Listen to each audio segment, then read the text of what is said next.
My daughter's voice sliced through the silence, clean and merciless, as I pushed the front door open. Don't worry, Mom. Dad's too weak to do anything. The words rang out in the entryway like a bell toll. I stopped, drew in one breath, then another. Let it settle. Ellen didn't look at me. She zipped her suitcase with that same finality you use to close a book you'll never open again. Her message was clear. This story, our story, was over. I stepped forward, slow, quiet, watching everything. Ellen's eyes shimmered with a quiet, satisfied kind of cruelty. MIA stood beside her, arms folded, lips curled in a smirk she borrowed to feel strong. This moment was scripted, rehearsed, designed to erase me. I handed Ellen an envelope. Court order, I said evenly. You're barred from accessing any shared accounts or assets. Then I turned to MIA, handed her a single page. Eviction notice. You're 19. You've got 24 hours. Mia's smirk dissolved. Ellen blinked, stunned. What is this? She snapped. It's reality catching up, I said. Calm. Controlled. I walked past them, dropped my keys in the bowl, slipped off my coat. My hands were steady now. They hadn't always been. There were days we were happy. We had laughter, dinners that lasted hours, trips where we lost track of time. I'd built everything around Ellen, our home, our life, a business carved out of sacrifice and sleepless nights. She had been with me in the trenches, shared a coat in winter, split cups of noodles when the money ran dry. MIA was the reward. Born after 4 brutal IVF cycles. I cried when I held her. So did Ellen. For a while, we were whole. But rut doesn't always show. It starts in the shadows. The shift came with her phone. She pulled away when I reached for it, said it was Wyke. Then came the late nights. The laughter I didn't recognize. The unfamiliar scent clinging to her. I wanted to trust her. I chose not to pry. Until that Wednesday.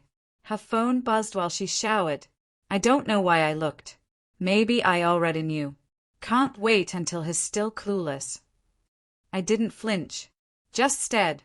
It was like staring into a truth I'd refused to admit. I didn't confront her. I don't like drama. I like precision. That night, she kissed my cheek.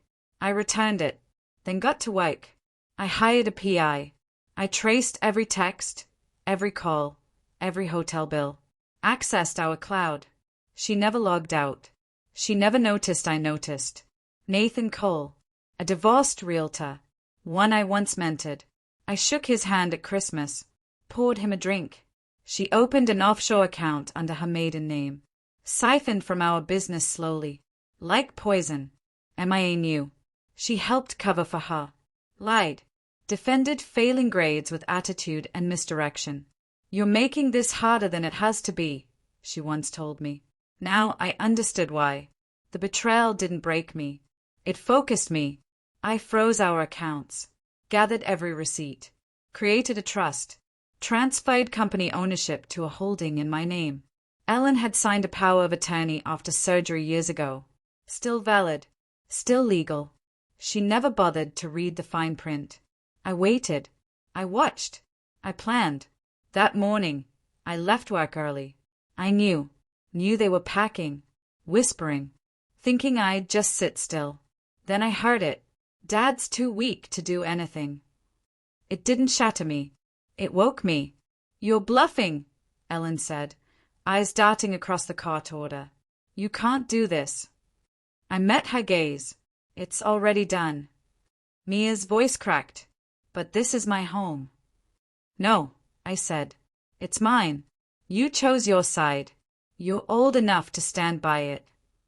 I left them there. Not in chaos. In silence.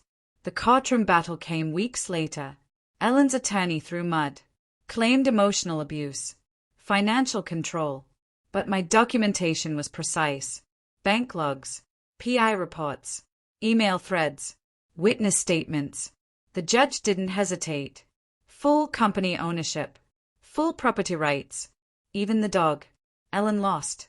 Publicly. Irrevocably. Nathan. He disappeared the moment things got real. Now the house is quiet. Immaculate. Still colder than I remember. But it's mine. I keep that eviction notice in my desk drawer. Not as a scar. As a compass. They mistook my patience for weakness. They confused calm with surrender. MIA followed the loudest voice. But I was the quiet one. And now? My silence holds weight. Revenge doesn't burn. It chills. It doesn't scream. It calculates. Waits. And then it signs. Ellen lives in a modest rental across town. Mia's couch surfing with a friend. The affair ended. The accounts are secure. And me? I sleep without flinching. Because the most dangerous man isn't the loudest. He's the one who watched, planned, and walked away with everything.